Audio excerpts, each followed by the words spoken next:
What are these guys right here that you're looking at? This is Tylecodon altei. It's a really cool little Tylecodon, but a friend of mine, I'm doing a plant trade, and I grew a bunch of these from seed, and these are like 2-year-olds, and he asked for a dozen. They're actually for Dylan Hannon, the well-known bulb specialist, and he's going to send me some very special little things in exchange. What a weird genus. So Tylecodon, of course, you get Tylecodon paniculatus, that large kind of dwarf tree. Yep. And then you also get these little guys. So, like, how big will these guys get? Oh, come here, I'll show you. Okay. You ready?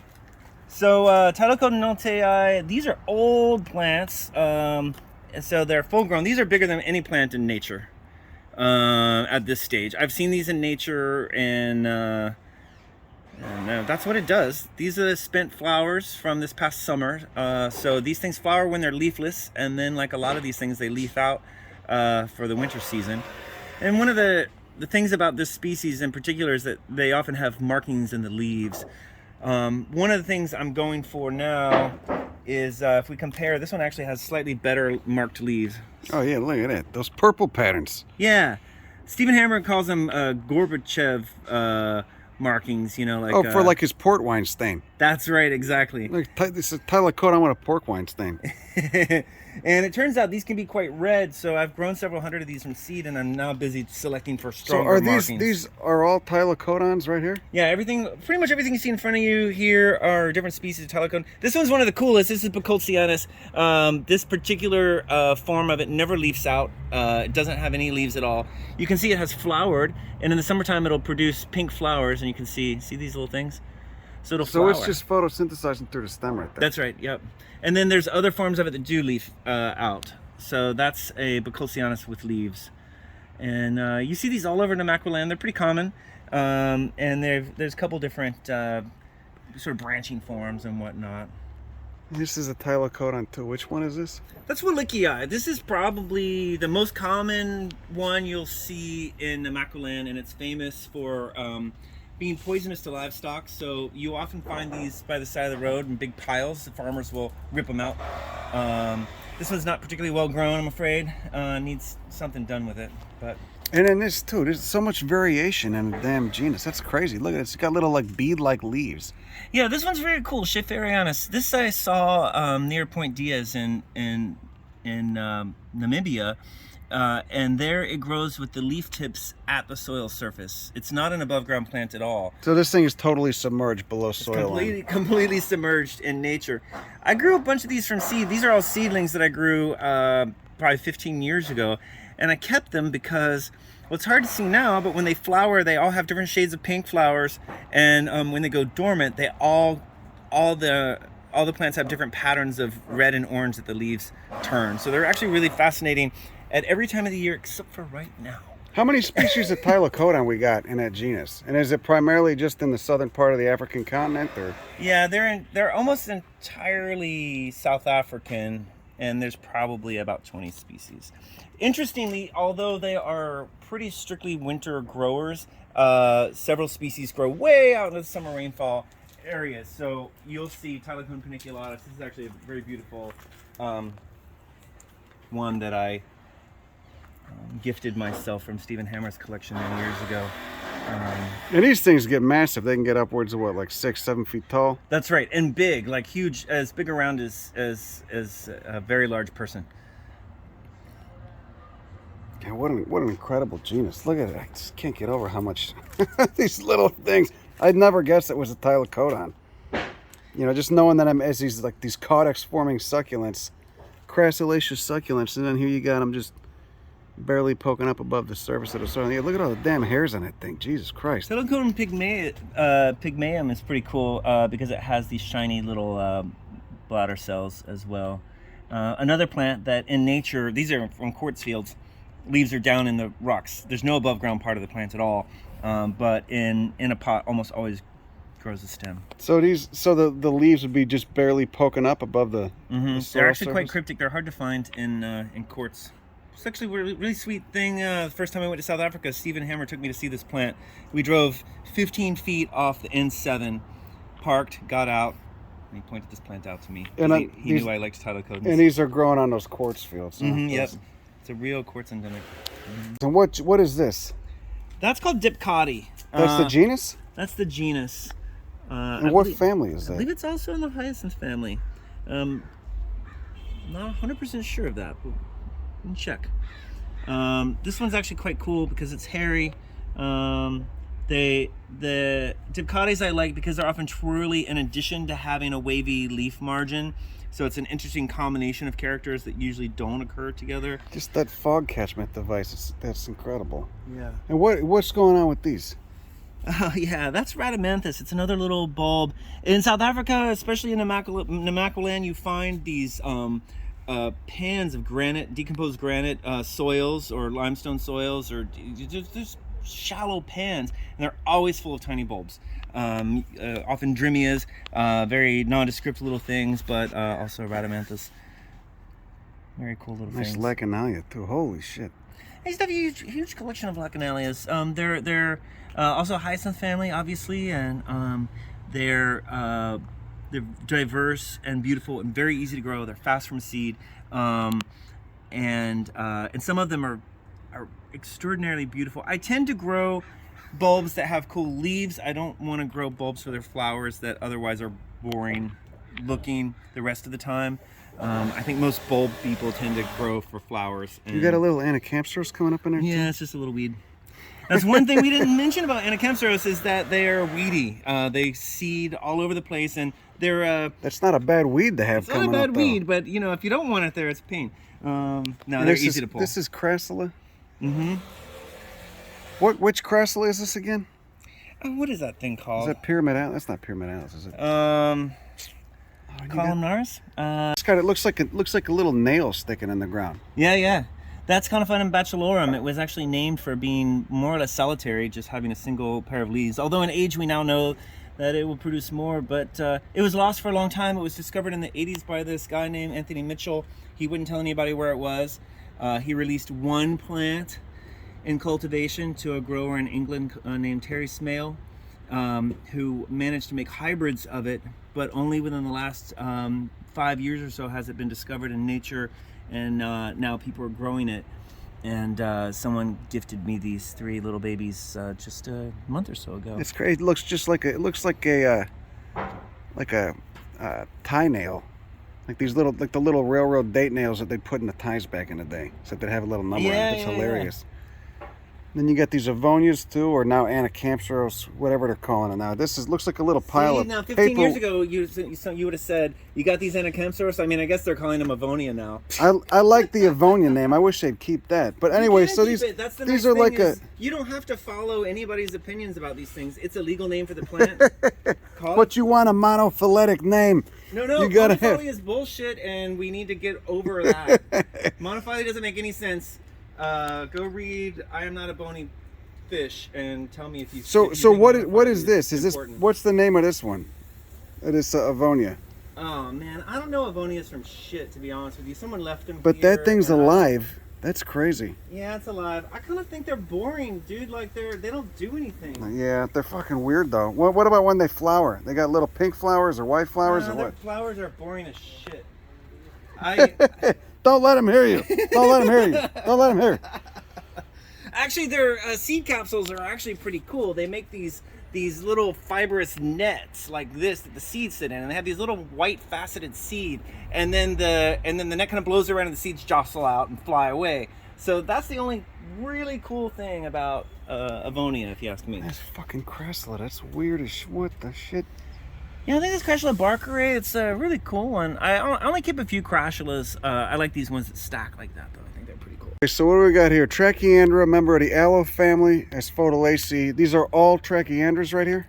Yeah, they're pretty weird plants. Probably the one you happen upon and notice the most in Namaqualand is this one called Tortillus, which is named for that kind of corrugated leaf shape.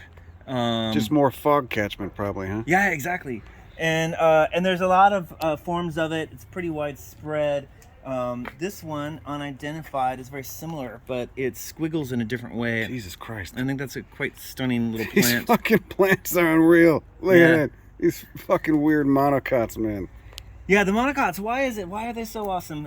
And How can we get more? Yeah, check this one out. Squiggly. One of the things I think is cool about these is they tend to have this little leaf sheath at the base, kind of like a Gethylus. And this one is more or less glabrous, I guess you'd call it, without hairs. But there are other ones that are squiggly like that. And these flower in the spring mostly. And how big do the inflorescences No, actually, get? this is something that flower right in the middle of the winter. This one's already flowered. You can see this inflorescence here, but I was just noticing this one here. See, there's a little flower stalks just forming down in the middle. So how many different species you got here? Oh my God. Well, Trachyandra, actually, most Trachyandras are these big, gross things that no one would ever want to grow in their garden. These tiny ones, I think, are very poorly known, and I suspect a lot of them are undescribed. And these are all mostly in the Makwaland, Northern Cape, Western Cape? Yeah, and also like up in the Rogeveld, you'll see them there as well, and then the larger ones you'll get like in the Western Cape. And where's Rogeveld at? So Calfinia, so Sutherland. So when you kind of higher elevation. If you are in the Canarisflachta, for example, you know there's an escarpment right there. Right. And there's a famous pass you can drive up. The Great Escarpment, right. Once you get up there, you're essentially in the Rogeveld, and then you actually get freezing temperatures and snow, but also bulbs and succulents. Hard to know. What is it? What is this one with these little finger-like leaves? I don't know. I collected and I have no idea what the fuck it is. It's awesome though. I saw another one like this that was thinner and had brown leaves, little brown squiggles on the ground. So it's something they can do. I love it. All these, by the way, are geophytes. They just die down to the ground every year. So this collection is quite weird because in the summer you come in and be like, well, this guy's weird. He's got a bunch of empty pots. Someone comes in and thinks you're just growing stunts. You just got the... There's more to anacampsters. How many of these plants are rare or threatened in habitat? I don't think very many of them are particularly threatened in habitat because there's not a lot of human activity where these things grow. So not much grazing or mining? Other than poaching, which I thought we were mostly over. I think in the sort of Western horticultural world, we decided 20 or 30 years ago that we didn't need to dig up plants from nature anymore, but that's kind of made a resurgence with renewed interest in these plants by especially the Chinese, who have also been largely deprived of material fur until quite recently, and were rather poor. Now you have a emerging Chinese middle class and an interest in plants, and those things combined with poaching can threaten some of these plants in nature. But for the most part, I think most of them are fine. So what's a good way to combat the poaching? Just kind of flooding the market with these, growing them from seed in nurseries like you do, and then kind of spread, just getting them out there so that there's not as much need to... Yeah, I mean, obviously cultivation is the primary way to do it, and unfortunately I think most of these plants are already cultivated, like conophytums, which have suffered a lot of poaching lately, have been in cultivation, and Stephen Hammer's made a huge effort in getting most of the material or all of the material in the hands of other people. Other growers around the world have done the same thing, but there was sort of a bubble in the market, which drove prices up, which drove a lot of greed, which caused people to start scraping plants off of rocks again. And I don't think there's a cure for human greed, unfortunately. You just have to combat it in the, like you said, the most practical way that you can. So my thing is like, well, if I'm going to collect a plant from nature, I'm going to do it with the intention of, like, if I like this thing enough and I think it's not already in cultivation, can I make seed on it and get it out to other people, right? And then reduce that pressure. Is that an Athona? What is this guy? That's a weird little ornithogonum. There's a couple of... Jesus Christ. Or albuca, if you want to call it albuca. A little green finger just sticking up. Yeah, that thing is ornithogonum unifoliatum, or albuca unifoliata. So so it's got a bulb down there, or a It's got a proper bulb, yeah. It's a real bulb. And if you look at the plant right next to it, this is actually a very rare, another single-leaved member of that genus. Interestingly, they both form very similar, very succulent flower spikes in spring, and then the leaf disappears. So this thing has a bulb, and then it's got one single succulent leaf that it sends up. That's right. I believe that was discovered, or at least described by Gordon Rowley, as early as the mid-'80s. So even though it's quite widespread. You see it everywhere in the Maculan. It's amazing what winter rainfall and a nutrient-poor substrate can do for evolution, huh? So these guys right here, these are all stomatiums, correct? Yeah. If you're familiar with tiger jaws, Falcaria, that genus of mesem, these are kind of closely related, or at least look similar, but they're smaller, and they have these really awesome nocturnal scented flowers that are moth-pollinated. And back in 2010, I got some collecting permits in South Africa and went in search of all the species, and they're very, very widespread, always in these shallow pans, and baking conditions where they turn really fabulous colors. Right now we're in the middle of the winter here, and so they've lost most of their color, but check out the pink on this one. So they get those stress pigments, those betalain pigments, just reds and pinks. And you get a teeth on there too. You get the calcium oxalate in those teeth, you think, too? I don't know. Some of them tend to have that whiteness in the teeth, which would indicate that, especially in the eastern Cape. The few species that grow over there. But yeah, I really fell in love with these because they're a reason to come out to the greenhouse at night with a flashlight. You get a different perspective on the plants, and you have these nice flowers to smell. And this is a Tylecodon? Yeah. Jesus Christ. Tylecodon singularis. Fucking weird. It's so weird for it. Yeah. Just a fleshy, succulent leaf. And it's got a bulb down there, or a caudex? It's got a caudex. Yeah, these are actually quite young. These are a year and a half old, believe it or not, from seed. And people say the leaf looks like an African violet leaf, but obviously, and it feels like an African violet leaf. It's hairy. Hairy and mildly succulent, yeah. Yeah. Yeah, and completely deciduous. So weird that something, and Tylecodons are weird because the leaves fall off when they're still full of water. Doesn't make any sense. You got these nice monolarias too. Yeah, notice the mite damage on them again. Yeah. Gotta point out my bad horticulture. Those rings are so cool though. God damn. Those annual growth rings. So these are our gyroderma. These grow on many of these are from the quartz fields too, right? Yeah, they are entirely localized in the quartz fields in the Canaris Fault. Just looks like a little green stone. Mm-hmm.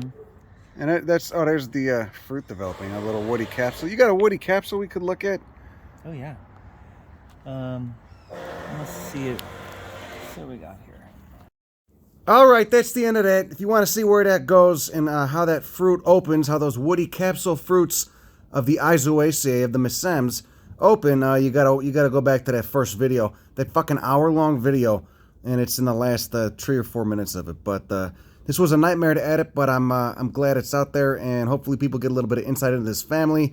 Even if you don't care about this family, it's just a great model for evolution, speciation, and adaptation. You know, these plants are fucking incredible. This family's incredible. What they've evolved is incredible. If you want to support the channel, my Venmo is societyishell. Don't feel obliged, but if you got a couple bucks you could spare, I'd certainly appreciate it. Trying to do this full time now.